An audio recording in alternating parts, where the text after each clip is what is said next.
अमरनाथ पे महादेव जी और बैठे आसन मारे।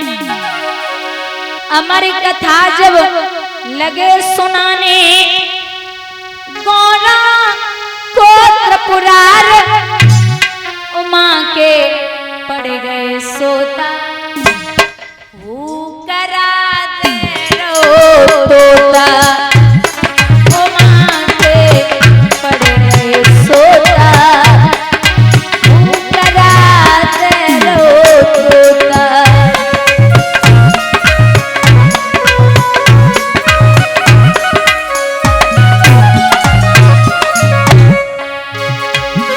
अजी भोलेनाथ शंकर ने गौरा का कथा सुनाई।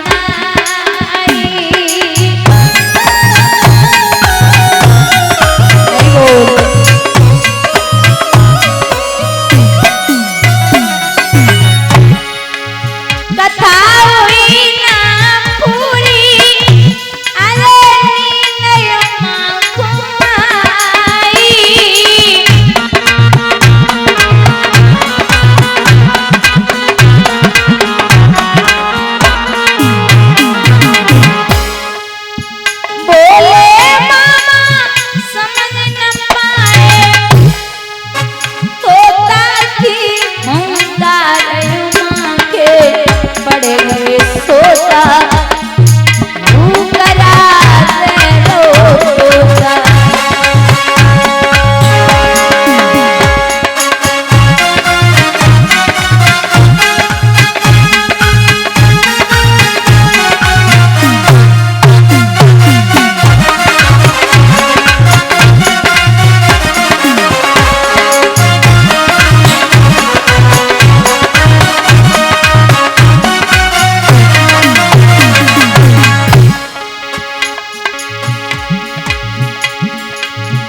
महाराज मैया सो रही है, अचानक नींद खुली। बाबा बोले तुम सो रही थी? बोले जी। तो बोले तुम तो सो रही थी, हूं की आवाज कौन दे रहे हो? चारों तरफ देखा तो अंडे से निकला हुआ तोते का बच्चा कथा श्रवण कर रहा हूं की आवाज दे रहा है। फिर कहने लगे शंकर जी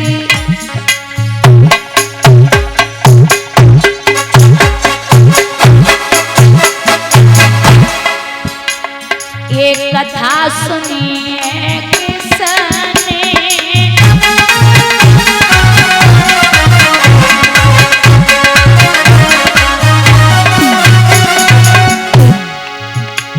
मैं जिंदा नहीं छोड़ूंगा ये दिया हूँ करा जिसने।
निकला, बाबा त्रिशूल छोड़ रहे तोते के पीछे पीछे बाबा दौड़े। अचानक उड़ते उड़ते तोता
पत्नी अटे पे खड़ी जमाई लिए है। अचानक तोता पेट में प्रवेश कर गया हवा के रूप में। भोले बाबा पीछे पीछे, अरे ओ ब्यासी, अरे ओ ब्यासी। बोले क्या हो गया? बोले हमारे यहाँ से एक चोर चोरी करके आया है। ब्यास जी मन ही मन में बोले इतने बड़े धनवान कब ते है सो डकैती बच जाएगी, तुम्हारे घर खाए हुए को धाने ना है और डकैती पड़ेगी। बोले ऐसो वैसो चोर ना है, बाने अमर कथा सुनी है। तो बोले नाथ अगर अमर कथा सुनी है फिर तो वो अमर हो गया। बाबा बोले मैं छोड़ूंगा नहीं। तो बोले फिर बैठ जाओ, नहीं छोड़ना तो बैठिए। बच्चा 9 महीने 9 दिन के बाद पैदा होता है। महाराज 9 साल हो गए सुखदेव जी गर्भ से बाहर नहीं आए, बैठे रहो। 10, 11, 12 साल के बाद बाहर आए। तो जब बच्चा पैदा होता है तो रोता है, ना रोए ना किसी को देखा और सीधा बन के लिए चले गए। एक बात बताऊं, जो बन गए सो बन गए, समझ गए हो ना? जो बन गए सो बन गए, फिर वो बिगड़ने वाले नहीं है। और बाबा तो ऐसे हैं, आजकल मैं सुनती हूँ कि भोले बाबा अगर मैं शराब पी लूं या गांजा पी लूं तो ये बाबा ने भी पी है। पहली बात तो मुझे नहीं लगता कि पी है। अगर आपको लगता है कि बाबा ने गांजा पिया है और शराब पी है तो फिर बाबा ने एक चीज और खाई है, पता है क्या? जहर। बहुत ट्राई कर लो, शायद तुम पे असर ना हो। लोग कहते हैं कि अगर मैं 2 शादियां कर लूं या 3 कर लूं ये कोई बड़ी बात नहीं है। भगवान श्री कृष्ण ने 16,108 की थी। चलो उन्होंने तो 16,108 की थी, बहुत अच्छी बात है, तुम्हें भी करनी कर लो। लेकिन तुम्हारे एक ब्याह के लिए तो मझिया को 100 झूठ बोलने पड़ते है ना। मजपति जो होवे पाए 10 बीघा जमीन होवे वो 15 बता। लड़का रोज दारू पीवे बाई कहवे लड़का तमाकू नहीं खाता। तब तो इतनी झूठ बोलने पड़ते एक ब्याह करने के लिए, और तुम 3 शादियों की बात करते हो। तुम्हारे एक ब्याह के चक्कर में तो कितने झूठ बोले जावे, है ना। तो कहते हैं कि जो भगवान कर सकते वो आप कभी नहीं कर सकते। बहुत ध्यान से सुनना, नर कभी नारायण नहीं हो सकता, इंसान कभी भगवान नहीं हो सकता। आपसे आके कोई भी कह दे इंसान, मैं अपनी बात करती हूँ, खुद से शुरू होती हूँ, कि अगर आपको लगे कि मैं देवी हूँ या मैं बहुत बड़ी हूँ, ऐसा दिमाग से निकाल देना। मैं आप जैसी इंसान हूँ और मेरी जगह कोई भी यहाँ बैठ रहा है तो उसको भी आप ऐसा मत समझना कि बहुत बड़ा देवता है या बहुत बड़ी देवी है, बिल्कुल नहीं। हम 4 घंटे के लिए यहाँ बैठे हैं, भागवत प्रवक्ता है, अच्छी बात है, आप मुझे मान रहे हैं, मेरी बात सुन रहे हैं, क्योंकि भागवत भगवान की दी हुई होती है, जिसपे ब्रह्म प्रसन्न हो, अच्छी बात है। भगवान भागवत दी है, हमें कहने को समय दिया है कि हाँ आप बोलोगे, भगवान बुलवाते हैं। लेकिन ये कभी मत मानना कि हम जैसे लोग भगवान होते हैं। अब कुछ लोग कहते हैं कि अरे आपके तो सब काम बनते होंगे, आपके तो बस में भगवान ही है, आप भगवान की ज्यादा पूजा करते हो। ऐसा बिल्कुल नहीं होता, सबके लिए बराबर है भगवान, चाहे वो छोटा हो चाहे बड़ा हो। अगर ऐसा ही होता ना तो आज के टाइम पे भगवान पैसा वालों के यहाँ नौकरी करते, अगर गरीब को ना मानते तो। सबके हिसाब से एक ही है, ब्रह्म सबके लिए